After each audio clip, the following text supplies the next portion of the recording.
Good morning, all. I extend my greetings to the virtual online audience as well as the real audience gathered here.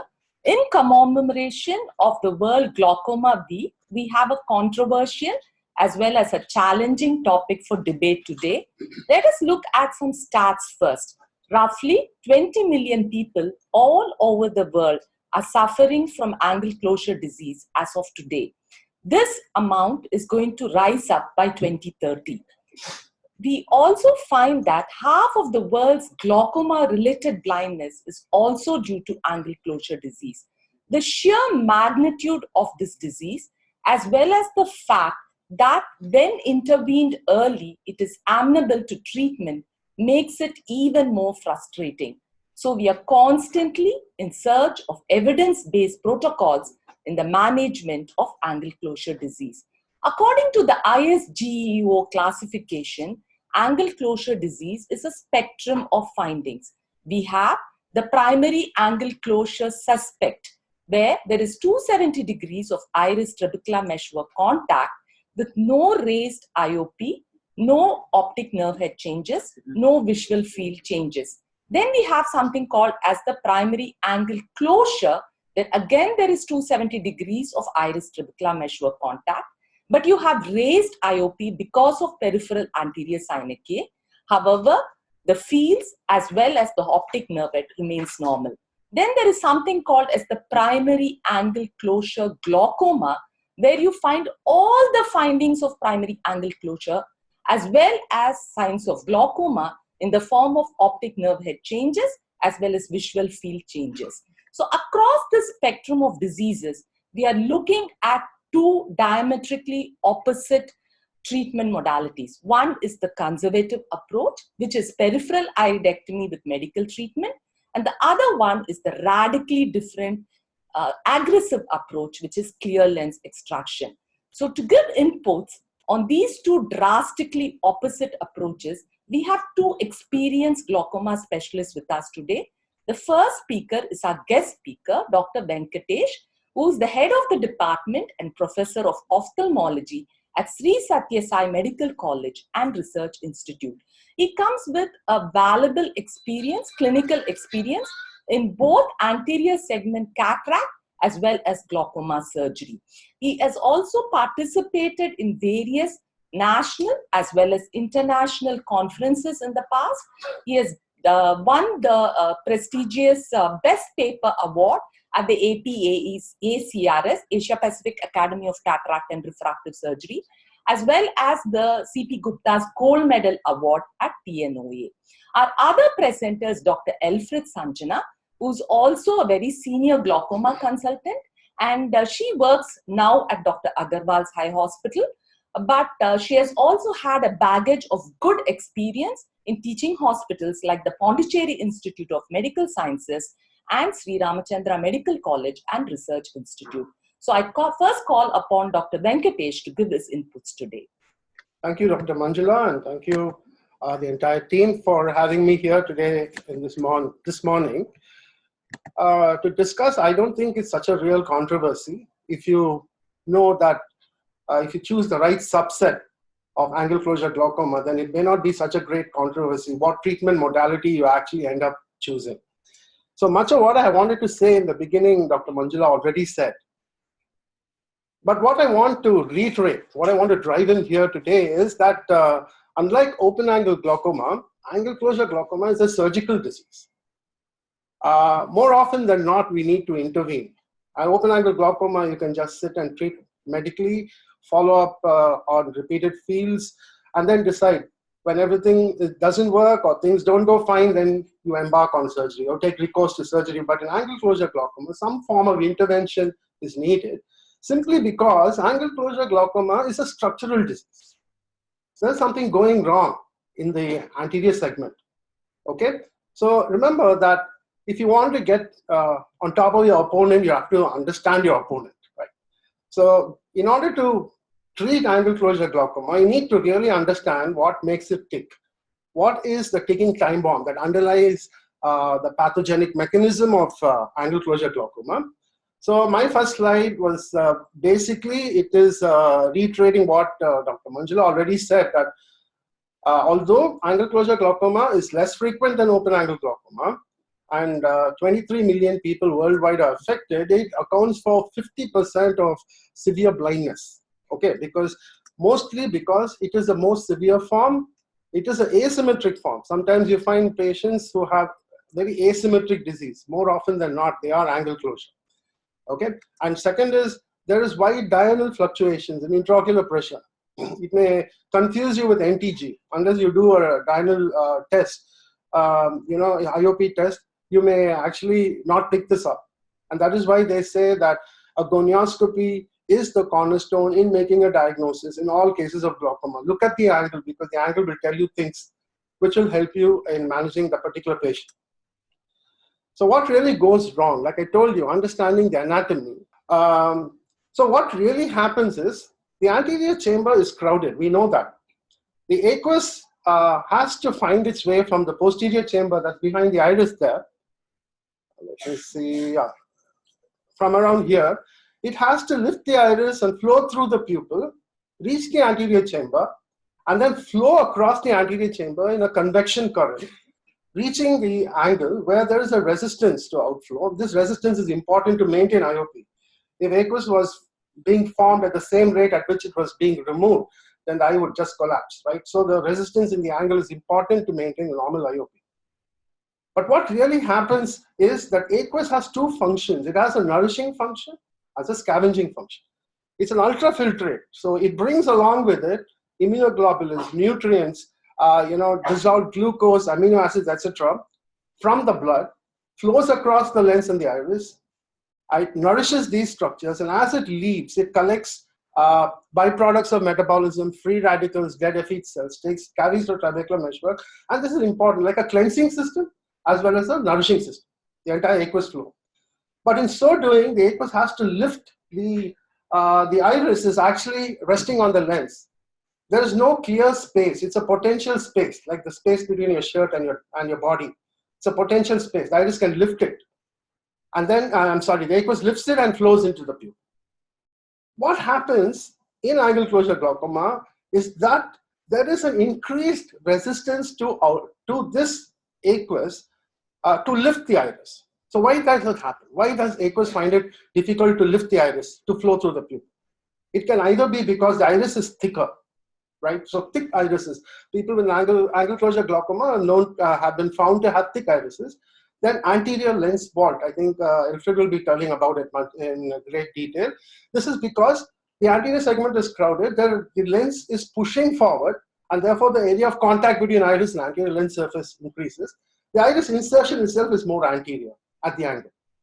So what really happens is this aqueous starts jamming up in the posterior chamber behind the iris, because not able to lift the iris, causes the iris bombay that blocks off the angle. The attack gets relieved, the iris falls back. During this time when the iris hits against the angle, it can just rest against it, it can form synechiae, or it can hit against it and fall back and damage it. Okay, that's what really happened. This is the main pathology.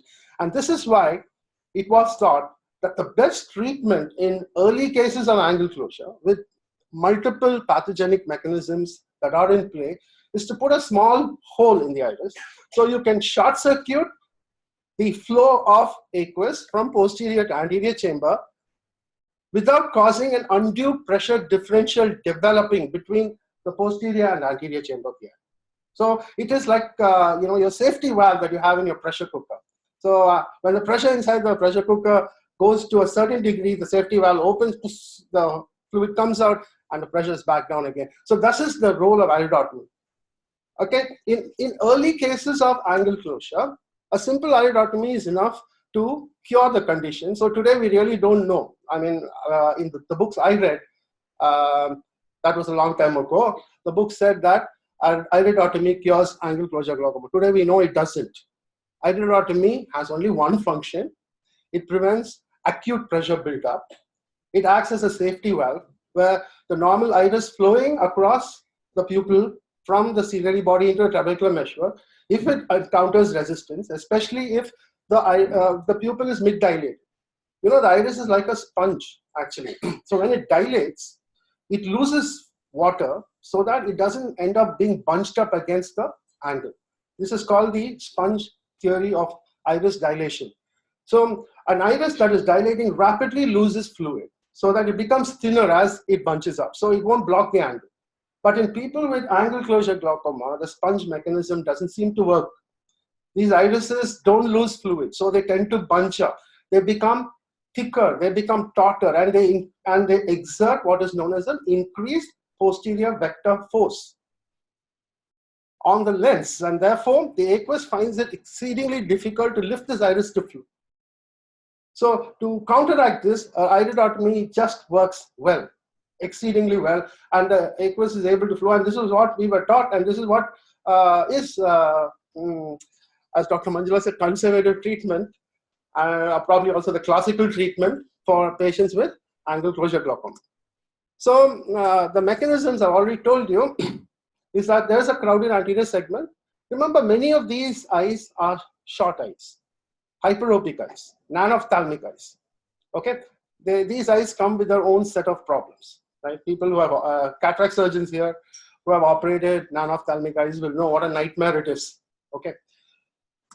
But that's not the only thing. It's just not the crowding. There's also, the iris could be more anteriorly inserted. There may be a forward rotated ciliary body. You know, there are two mechanisms, pupillary block and plateau iris. Most glaucomatologists now believe that there are no these are not two distinct mechanisms. They are just a spectrum. Dr. Liebman, who's got extensive experience in gonioscopy and study of angular anatomy, actually says that even in patients with plateau iris, this plateau iris kind of plateau iris is when the ciliary processes rotate anteriorly. So the peripheral iris, like a tabletop, is lifted up. The peripheral iris is lifted up by the ciliary process.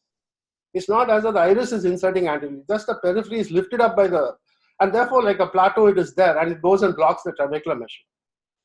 So in a same eye, there could be one quadrant of plateau iris and remaining 3 quadrants with just a shallow angle. And many times they found that plateau iris very seldom affects 360 degrees. Mostly it is 1 to 2 quadrants. Sometimes after a laser iridotomy, plateau iris can disappear, and sometimes eye which didn't have plateau iris after laser iridotomy can develop a plateau iris. So whatever the news is, whether you diagnose pupillary block mechanism or you diagnose a plateau iris, it's always worth it to give a shot of laser to open up the iris and create a laser iridotomy. Because I told you, you're short-circuiting the flow. The iris is also thicker and the sponge mechanism, I already told you. So there may be either a single factor or there may be multiple factors. More often than not, there are multiple factors playing a role in the pathogenesis of angle closure. So the laser iridotomy advantages are, it equalizes the pressure. It normalizes the pressure between posterior chamber and anterior chamber. Because the pressure differential, it does not allow it to exceed a certain point, the danger point. You know, you have instruments where there's a dial and you don't want the pointer to reach the red mark, right? You've seen in movies, after the red mark, disaster will happen. Like that, the iridotomy prevents the dial from reaching the red mark. It will prevent acute congestive glaucoma. However, it does not halt the disease. Performing a laser iridotomy doesn't mean that you have treated the patient, you can send him home and say, let me see you after 10 years. It means that you need to follow this patient every 6 months because they could still have, there's a small, 0.5 millimeter opening in the iris, they could still have a pressure differential developing in other parts of the iris that cause the iris to go up and hit against the angle. Now, if you are using argon laser to create this iridotomy, then 30% of the time it closes because it works by photocoagulation. You burn off the pigment epithelium. The pigment epithelium actually proliferates and multiplies, and then it spreads and closes the defect. 30% of them will fail. But more often than not, what we do today, or what I do, I think most of you also do, is use an Nd:YAG laser. It's a photodisruptive laser, completely evaporates the tissue. And the edge of the evaporated tissue just does not regenerate. And also aqueous itself has got anti-healing properties. As it flows through the iridotomy, it prevents the iridotomy from closing, and only 9% of Nd:YAG openings actually close. It's pretty easy to do. It's actually very simple to do. it relieves the pupillary block, and it prevents acute congestive glaucoma. And the flow of aqueous, there is a concern. Like I was when thinking about this, I was thinking that after trabeculectomy, incidence of cataract increases, right? This is because when you put a internal ostium, a big hole in the sclera through which, always, fluid follows the path of least resistance. So everything is flowing. And I told you the function of the aqueous. The aqueous has a function. It's not just there to maintain IOP. I mean, it's got very important functions, nourishing and scavenging. So if this aqueous gets short-circuited, so much of its function doesn't happen. Okay, the free radical doesn't get removed, the lens doesn't get nourished, and that is why the cataractogenesis is much common. However, with laser iridotomy, this does not happen because the safety valve will only work when the pressure exceeds a certain point. Right? It's not that all the time the aqueous is flowing. The normal flow of aqueous is there 80% of the time. There are points where there is a build-up. It detects the build-up, and therefore the pressure valve circuits through it, short circuits through it. Remember that iridotomy doesn't cure the glaucoma. You need constant vision. You need to follow up. Okay. So and also it has been seen that after doing iridotomy, does the angle open up? Does this iridotomy cause the iris to fall back and open up the angle? 30% of the time it doesn't open up at all. What it means is 70% of the time it does, right? So you can still give it a shot. You still have majority on your side. That 70% of the time the angle does open up. Plus it's a simple treatment. And in case it doesn't open up fully, you can take recourse to medical management. You can delay a surgical procedure, like a radical surgical procedure, because it's anyway a slow disease. Once you've done iridotomy, you're not going to have acute congestive glaucoma. The disease is not going to run away from you. You have ample opportunity to see the patient on a regular basis, reevaluate, decide what's best for the patient, right? So, and the fall, I mean, the average increase in the angle is about 70 micron, which isn't much.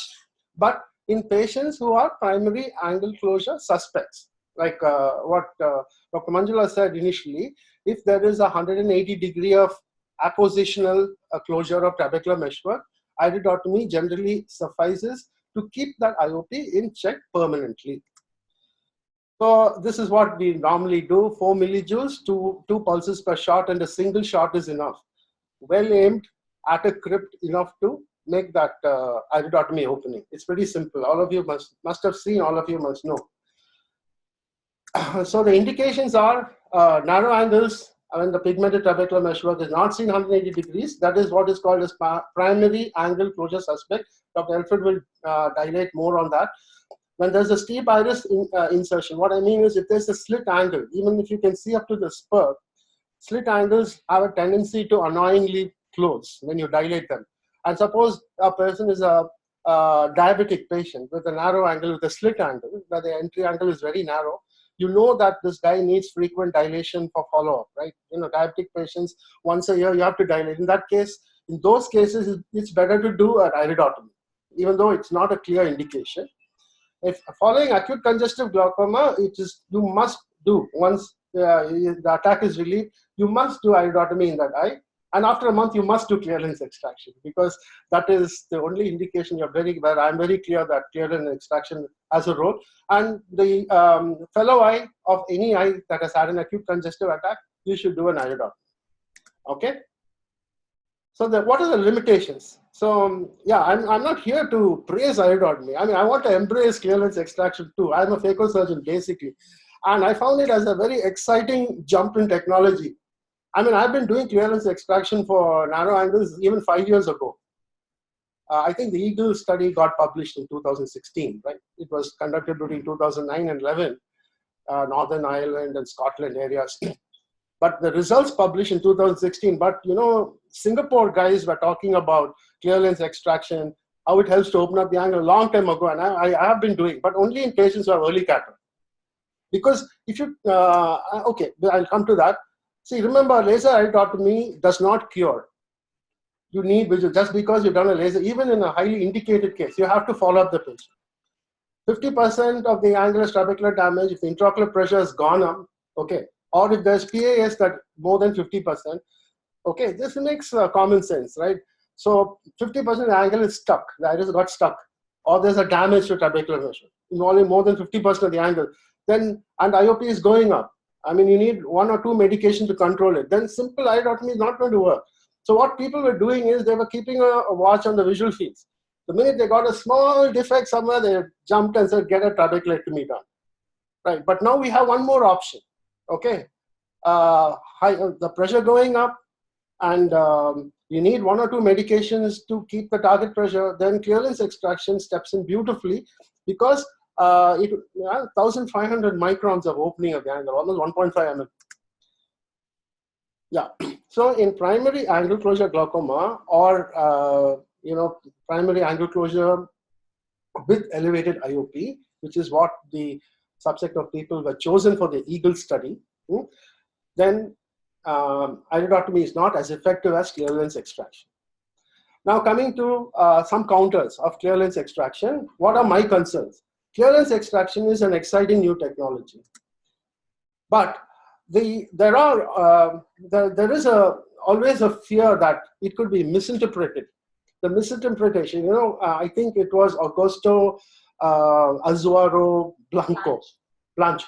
Now he's one of the principal investigator of the EAGLE study. When he was asked, so they chose patients who had a primary angle closure primary angle closure with a presenting new cases of primary angle closure, where the patient presented with IOP above 30 millimeters. So somebody asked him, what if my IOP is only 22 or 24? Can I still use the interpretation of your study? And he said, no, we have not studied it. See, that's what a researcher is. A researcher will stick to rules. Protocols are like traffic signals, okay? Not many of us respect it if the policeman isn't there. So this is the concern. A protocol exists, a traffic signal exists, but if you throw it open to the public, how many will respect protocol? My concern. It can lead to a lot of unindicated surgery. It's okay if you are doing phacoemulsification, but 50% of India is doing SICS. Can you embrace the SICS results with phacoemulsification, which is what the EAGLE study has done? Do they have the same result? Do they open up the angle enough? Okay. Then there is this concern of loss of accommodation, right? I mean, you knock off a lens, accommodation goes. It's okay. They chose, that's why EAGLE study chose people above the age of 50, where accommodation like 1 diopter, 2 diopters. So they won't notice it. But what if you're going to offer it for younger people? Loss of accommodation is really debilitating. Okay, only people who become 50 know that. And having to wear progressive lenses, loss of accommodation, and you have EDOF lenses, trifocal, multifocal lenses, but anybody who's talking about any paper on multifocality usually start off saying that the ideal lens is yet to be found, which means nobody has really matched the crystalline lens for its performance. And remember, you may, sometimes you may bite off more than you chew. You want to cure glaucoma, and you end up with something like complication of cataract surgery. Okay, like why I'm talking about this. See, narrow angles are difficult to operate. Clear lenses are difficult to operate. A grade 2 lens is easy to operate. You know, the biggest nightmare for a phacosurgeon are grade 4 and soft cataracts. Because soft cataract, there is no particular technique you can use. You can't do divide and conquer. You can't do direct chop. You can't do. At the most, you have to do a large rhexis, pop it up and eat it. But sometimes the PC may blow. So, and rhexis may be a problem. Choroidal effusions are a problem, can be a problem in nanophthalmic eyes. Okay. And postoperative malignant glaucoma may be a problem. And what if you end up with endophthalmitis? How are you going to face the patient and tell him, sorry, I did it with a good intention, but there is a 1% rate of complications? Well, you could have just done an iridotomy and watched, right? Well, this is what I say. Can pseudophakic vision match phakic vision? And with this, these are my references. And with this, I throw the stage open to Alfred. Okay.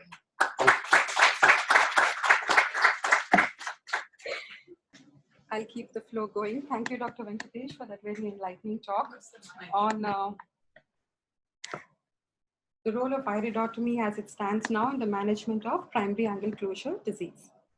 My topic for today is the role of lens extraction in the management of primary angle closure disease. Now, PACD or primary angle closure disease is not one specific disease. It's a spectrum of disease, and trends on how to best manage this disease are constantly evolving. There are still uncertainties in the optimal management of angle closure disease. We could actually call it the holy grail of angle closure glaucoma. So I will limit my topic to recommending the role or suggesting the role of lens extraction, be it cataract or clear lens, in the management of PACD.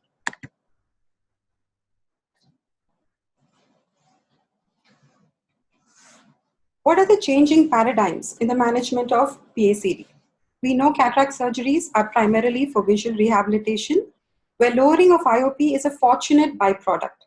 But like they say, times are changing. There is growing evidence to support the need to consider cataract or clear lens extraction as a primary IOP lowering procedure, and I highlight in specific populations.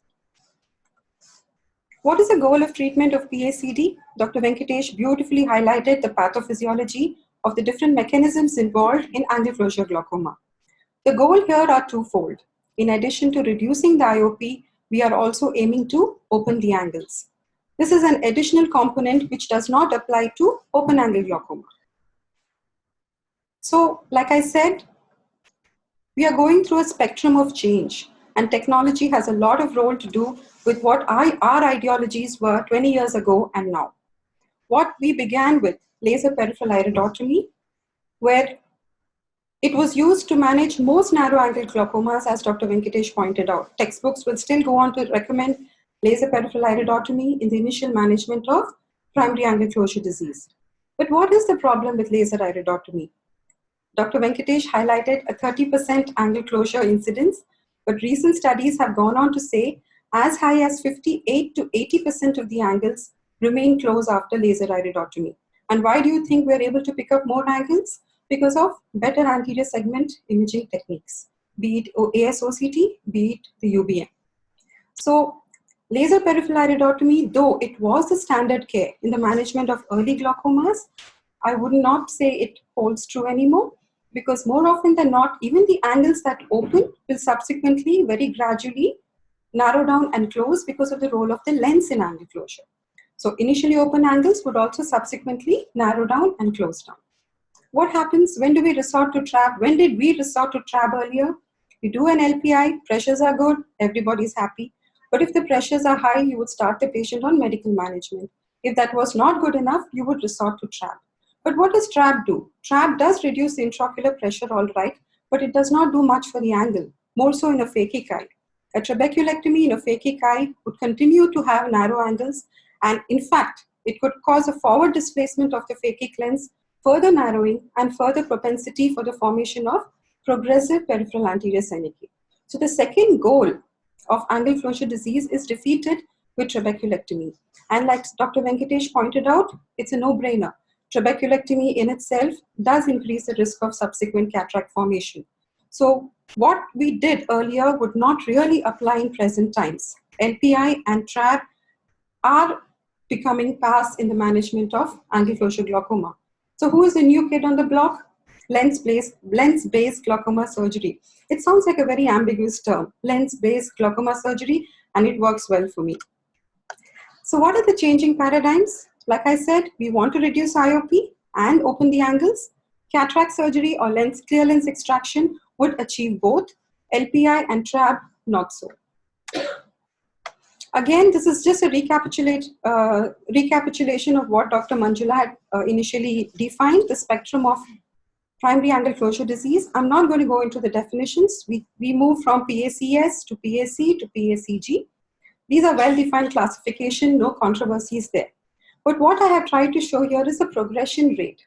Now, to understand the benefit of any intervention, be it glaucoma, be it any other problem, disease anywhere in the body, we need to know the natural course of the disease. And how do we know the natural course of the disease? By doing population-based studies.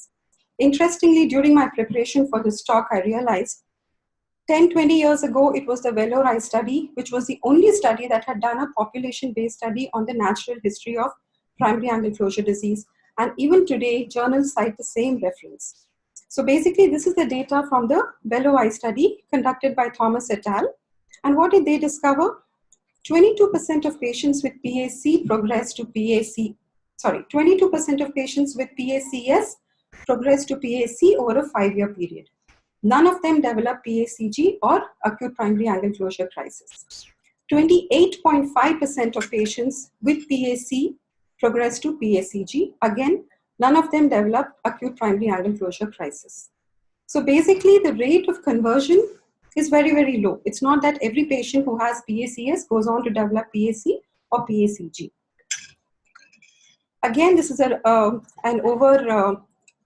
it kind of is a repetition of what Dr. Venkatesh had pointed out. You have pupillary block mechanisms, non-pupillary block mechanisms. I'm not going to go into the detail. Just so you know, laser iridotomy takes care only of the pupillary block mechanism. It's just this part that is taken care of with laser iridotomy, which is why most angles, again, 58 to 80% of the angles remain closed after laser iridotomy. There can be different causes for angle closure after iridotomy. This is a question I very frequently ask PGs. What are the causes of closed angle after you do an iridotomy? So one is, it could be a plateau iris configuration. UBM studies have revealed 30% of patients with narrow angles have coexisting plateau iris. So again, a laser iridotomy is not going to do much for the angle in these cases. Then you have the role of the lens, which I will elaborate subsequently, and the iris thickness. A thicker peripheral iris also leads to narrow angles. So my point is, laser iridotomy takes care of pupillary block, but all these other mechanisms are under play, and they can cause a continuation of the narrow angles, which you had thought you might be able to elevate with laser iridotomy. What is the role of the lens? Now, this is gaining a lot of emphasis and interest. The lens thickness increases by 0.35 millimeter every year, and the lens actually moves forward in position by 0.65 millimeter every year. This adds up to almost 1 millimeter. So if you compare eyes with PACD against normal eyes, there is almost a 1 millimeter shallowing of the anterior chamber depth. What is a lens vault? The lens vault is basically a description of what we identify on anterior segment OCT. I will describe what it is. So basically, there is a steeper lens vault, and there is a minor contribution from the ciliary body. As the lens grows thicker, the distance between the equator of the lens and the ciliary body narrows down. So there is a ciliary block mechanism involved too in the pathogenesis of angle closure. So it's not just pupillary block alone. So we can't be gung-ho about doing laser iridotomy for angle closure and forget about the patient, which Dr. Venkatesh very rightly pointed out. Again, a brief note on what ASOCT does in our ability to diagnose and treat PACD. It is an adjunct to gonioscopy. It helps us better define areas of iridotrabecular contact. The only perhaps little shortcoming is we may struggle with diagnosing and quantifying PAS on ASOCT. It gives us emphasis, or it gives us an idea about the various other parameters, mechanistic parameters, which are involved in the pathogenesis of PACD, such as greater iris area, a larger lens vault. It also tells us which eyes amongst normal eyes are prone to develop PACD. It's a no-brainer, those with a shallow ACD and smaller iris curvature. So all these parameters can actually help us predict which eyes are likely to go in for what kind of problems in the spectrum of PACD. It again is an adjunct to gonioscopy and not meant to replace gonioscopy. This is what the lens vault looks like. So basically, it is that portion of the lens that is anterior to a horizontal line that connects a scleral spur. So this is a scleral spur, and this portion of the lens that projects into the anterior chamber is a lens vault.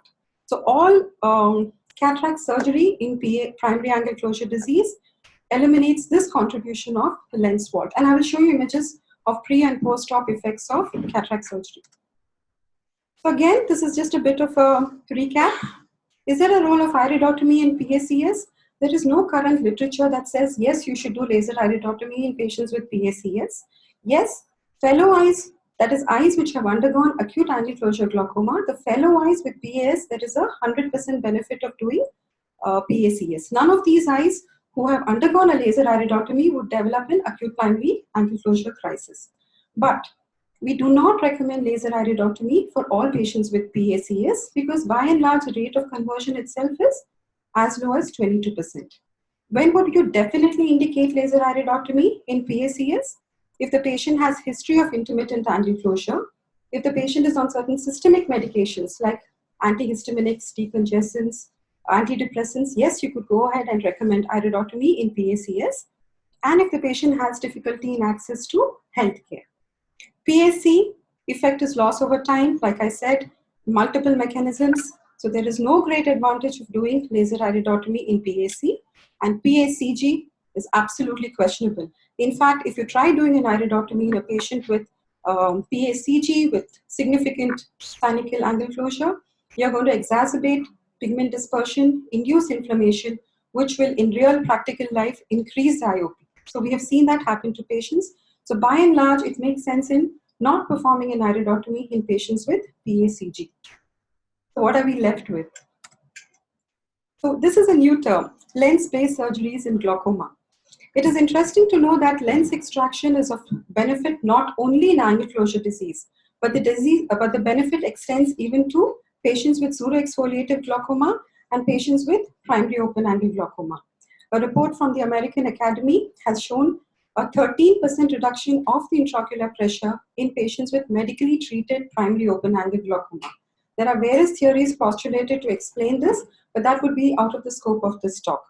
But yes, with regards to angle closure disease, it is believed that removing the lens is believed to cause at least a 5 millimeter lowering of intraocular pressure in almost 50% of patients. This was a study by Thomas et al.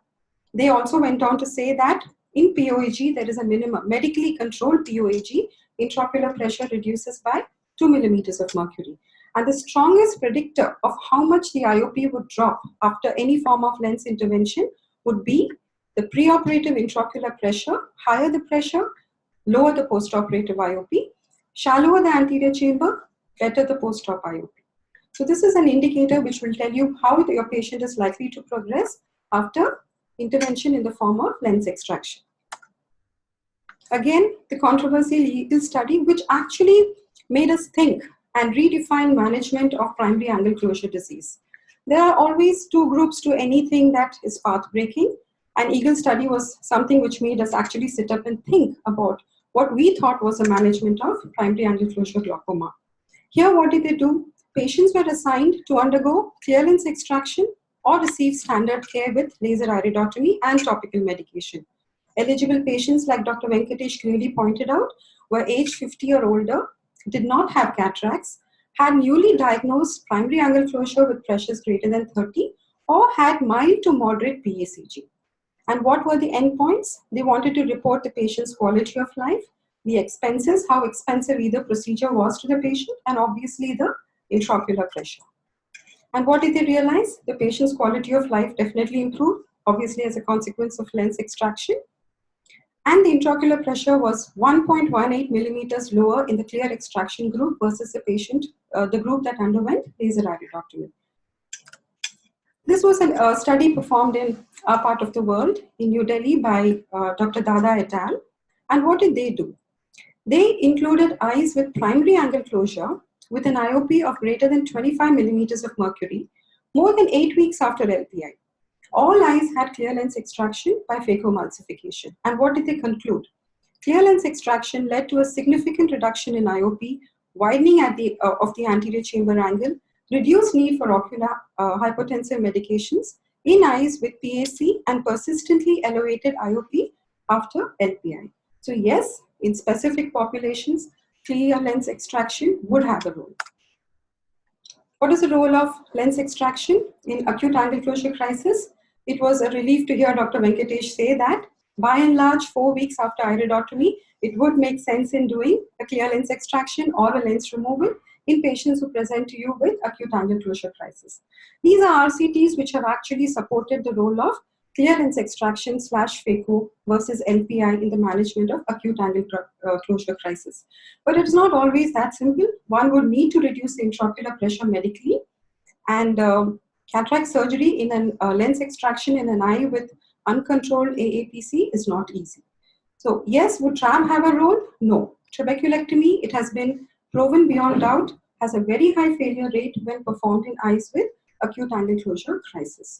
So what are we left with? One could either medically manage patients with acute angle closure crisis, do an LPI, 4 weeks later, proceed with lens extraction, or if we have a confident surgeon and the adequate infrastructure, we could still go ahead with lens extraction, which can be very surgically demanding given the status of the eye. So what are we left with? TRAB reduces IOP, but it has no effects on the angle. Lens extraction, on the other hand, opens angles. TRAB would lead to the formation of cataract. The incidence of cataract after TRAB is as high as 60%. This will only exacerbate the primary angle closure disease. And TRAB in the presence of acute PAC would be an extremely tricky proposition. Lens extraction, on the other hand, opens all angles. Okay, the post-op management. When you follow up patients who've undergone phaco-TRAB or just phaco, the anxiety, the number of follow-ups, everything varies between these two procedures. Lens extraction would also be useful in the presence of plateau iris component. So this would be my last but one slide. TRAB just reduces the intraocular pressure. It does none of this. On the other hand, phaco would reopen an angle. It would prevent progressive closure of an angle or reclosure of an angle. What else beyond phaco or lens extraction? What if you have an eye that has significant peripheral anterior synechiae? Would phaco alone suffice in such situations? No.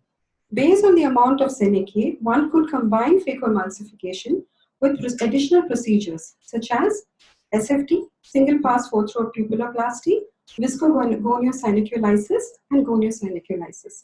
So basically, you either with viscoelastics or mechanically with a spatula strip the angle of the peripheral anterior synechiae. Now, would this work in all patients with PAS? No. It would work, apparently it would work only if the goniosynechiae is less than a year old. But how are we to know how old the goniosynechiae is? There's no way of knowing how long the patient has had goniosynechiae. So yes, if you feel the synechiae are not very extensive, one could combine phaco with one of these additional procedures and avoid the need to do a trabeculectomy.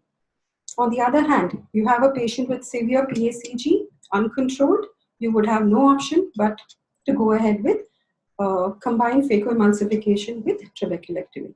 There, nothing changes as far as management is concerned. So this was our patient. She was a 62-year-old lady who had pressures of around 25 millimeters of mercury. She was a patient with PAC who had a very high hyperopic refractive error. This was her preoperative anterior segment OCT. As you can see, there's an obvious widening of the angle. This patient had PAC, no structural damage to glaucoma, due to glaucoma, but if had we done an iridotomy or left her as it is, she might have had that remote risk of developing progressive angle narrowing and structural damage subsequently. And in addition to that, there was a need for visual rehabilitation. This was a patient who had a medically controlled primary angle closure glaucoma. She was controlled on 2 drugs. She had evidence of structural damage. She was subjected again to lens extraction. This is a pre and the post-op anterior segment OCT image. There is an obvious widening of the angle. Now, none of these patients underwent trabeculectomy. They underwent visual rehabilitation, which in addition to giving them the benefit of visual rehabilitation, lens extraction also took care of the angle closure component in their eye. So what are the benefits of lens-based glaucoma surgery? Benefits to the angle architecture would be the same, irrespective of the presence of significant lens opacity. Textbooks and pathology say so. You have a better visual outcome after lens extraction. Cataract surgeries have become safer, faster, and affordable. It addresses both goals of treatment, namely lowering of the intraocular pressure and widening the angle. And of course, it can be combined with add-on procedures, be it goniosynoculisis, the new minimally invasive glaucoma surgeries, and endocyclophotocoagulation, which is believed to have an emerging role in the management of plateau iris component. So you could, it's called an ECP+. So you could do a phaco with an ECP. So At the end of the day, iridotomy has a role, albeit diminishing role, but I think lens-based glaucoma surgery are taking over the management by storm. Thank you. Very nicely elucidated by both opponents. I think they were more of complementary kind of rather than agonistic. So the house is open for questions. Are there any postgraduate? Is Dr. Vijayanand there? Yeah. Other glaucoma consultant, senior consultant. Do you like to give your inputs, Vijayanand? Anything you would like to say about the EAGLE study? Now, I just wanted to ask you, EAGLE study, they have done synechiolisis. So it's not purely cataract extraction. 9%. Not all cases. So there is an added role of synechiolisis also. It's not purely lens-based procedures. How would you manage acute angle closure? One of you can elucidate for the benefit of postgraduates. So I think when the patient comes with acute congestive attack, the single most important thing is the first aid that you do by pressing on the cornea. Okay, so we start the patient as soon as I see the patient. Start the patient on pyro, but not intense pyro. Just every 10 minutes for the first half an hour, then 4 times a day. But under slit lamp, anyway, the cornea is anesthetized. So what I do is under slit lamp, I take a lens hook and I just press the center of the cornea. Sometimes it does the trick. It causes the aqueous to, one is when you compress it, the spiegel ring enlarges, it pushes the aqueous and pushes that iris, the Bombay back.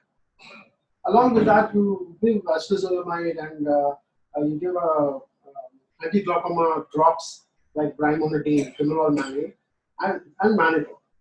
So the minute the IOP drops below 40, pilocarpine will kick in.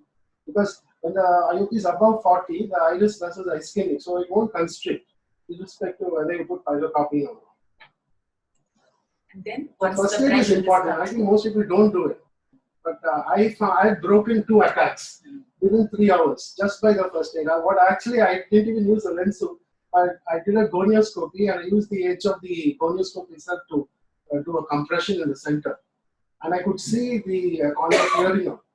Then simultaneously, patient I had IV mannitol brought back after 1.5 hours. Again, I did that. So you keep on massaging the center and displace the aqueous to the periphery, the angle tends to. As long as it's apposition. As long as the patient reports in time with an apposition. Yes. Many have synechial. Dr. Elfred, can you tell the correct method of doing gonioscopy, the illumination, the slit parameters, and the indentation? Because most of our postgraduates, they should know whether they are doing the right methodology. So, ideally, I have encouraged postgraduates not to do the Goldman single or 3-mirror gonioscopy. You need to buy a 4-mirror Sussman or a Posner lens. Why is that? Because that is the only lens that allows you to do an indentation gonioscopy.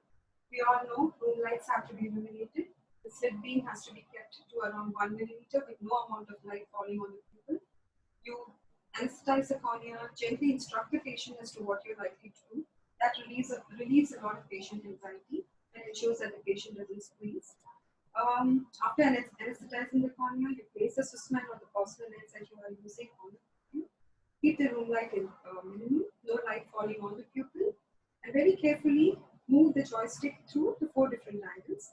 See what amount of angle structures you're able to identify. It's always a relief when you already see the needle spur with that illumination. You're done and you immediately jump onto the other eye. The problem is when you don't see any of the structures. Then you would indent, as in apply a posterior force on the center of the cornea and see if your aqueous humor displaces some amount of the peripheral angle structures. If you're able to see the angle structures on indentation, you know that you're dealing with an PACS, primary angle closure suspect. Look for finer points when you indent, be it patchy trabecular meshwork, presence or absence of PAS, which would then quantify your diagnosis as primary angle closure. You could have, I always encourage PGs and my fellows to have a look at the disc undilated.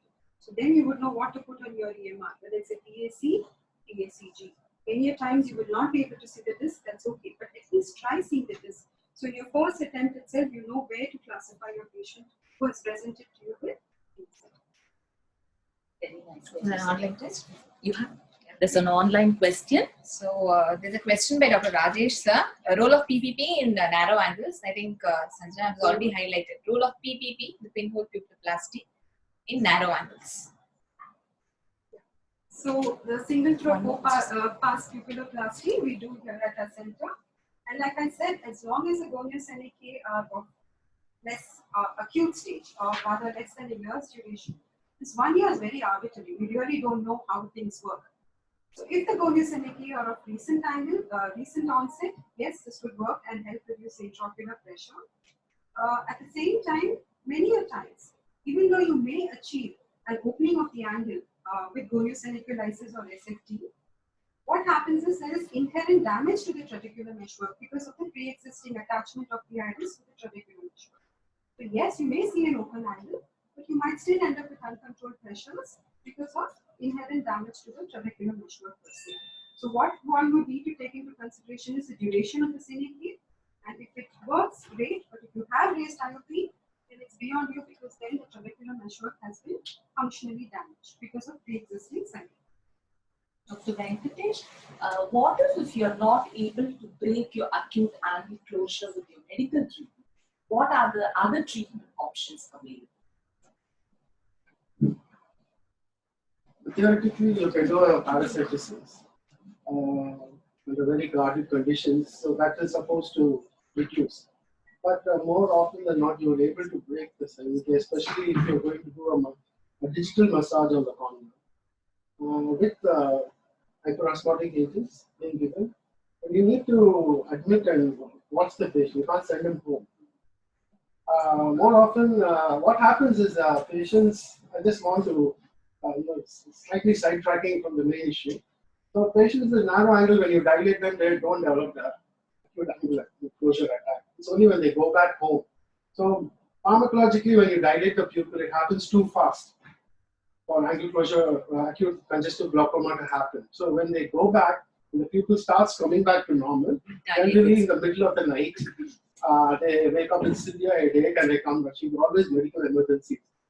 Sometimes they don't come to you. They go to a gastroenterologist because they have tummy pain. And one more thing I want to add is to postgraduate students, the exam, if somebody asks you what's the treatment of angle closure glaucoma, please don't say phacoemulsification. Okay? Because this is it. So in angle closure glaucomas, if there is extensive senicae, okay, or the angle is sufficiently damaged that the intraocular pressure will get raised. It's got nothing to do with the structural component anymore. It means that the PAS has got stuck or the trabecular meshwork has got damaged. It's called combined mechanism. It's got damaged because of multiple attacks of angle closure. In such cases, you won't do trap first. You will do a combined phaco trap because you need to give the space also. In open angle glaucoma, you could probably think of doing a trabeculectomy, but here you have to do a combined procedure. And the World Glaucoma Society knows that when you combine trabeculectomy and cataract surgery, risk of complications are higher. And if you do the trap first and the cataract later, the trap will fail. So the flow would be, if you have this kind of situation, you do the cataract surgery first, see the level of drop you get, at least like 5 millimeter drop, or 1.8 to 2 mm drop, and whether the guy can be sufficiently controlled with medication. If that fails, then you can go by the minimal invasive glaucoma surgery. So this is the way you have to flow to structure it in your head. Sir, I have a question. You were telling phaco and SICS, right, sir? Do you think it can alter the result of the expected outcome? Actually, I don't know, because what I'm simply trying to say is this has not been studied. So what we do, see, what is the advantage of getting knowledge from a textbook is every word in that textbook has been studied, is referenced. So the knowledge that you are assimilating has got a solid base. It's not on someone's whims and fancies. But these random control trials, many random control trials, when done by two different groups, have yielded different outcomes. There are. So that is why, unless it is widely studied, and SICS has not been studied, most probably it will give you the same benefit. But I will not embark on it because it has not been studied, and we wouldn't want to. And if I may add, there is an added theory as to how phacoemulsification causes a reduction in intraocular pressure. in open angles. So basically, they say the ultrasonic energy that is used stimulates the release of interleukins from the trabecular meshwork. That alters the matrix metalloproteinesis and all of that at the electron microscopic level at the trabecular meshwork. So it basically opens up something akin to what the PGA does on the uterus lining. So it basically enhances egress of aqueous humor by all these pro-inflammatory mediators, which are released with ultrasonic energy. There was an interesting study which said longer phaco time is associated with no reduction. So there are many theories postulated. So we know for sure it works for phaco, but like Dr. Venkatesh said, we really don't know how it works because this ultrasonic effect is not applicable. I think we'll take a last question, an online question. Is clear lens extraction compulsory for all patients with PACS with normal IOP? In patients with PACS with normal IOP, clear lens extraction compulsory? We could still leave the benefit to the patient, give the options to the patient, which is what I actually told you. Leave the option to the patient. If the patient has a high hypermetropic refractive error, it would not be appropriate to proceed with clear lens extraction as long as you are convinced you have the surgical expertise, number one. Number two, you have given all the options to the patient and left the decision to the patient, explaining the pros and cons of each. Any other questions from the audience? Yes. Dr. Prema from Anand Center. Do surgical clear lens extraction. Is there any surgical rule? No, definitely not. Anybody else? The postgraduates, fellows, any doubts? I think we'll wrap up today's session with this. We had a very nice input from both our guest speakers. So it was very much appreciated. It was a very good job, well done. So next grand rounds will be on April 15th because April 14th falls on a Tamil New Year's Day. So we've not decided on the topic and speaker. We'll keep you updated on this. Memento, I think Dr. Elfrid can hand over to Dr. Venkatesh. Dr. Soundri also and Dr. Vijayanand also to come.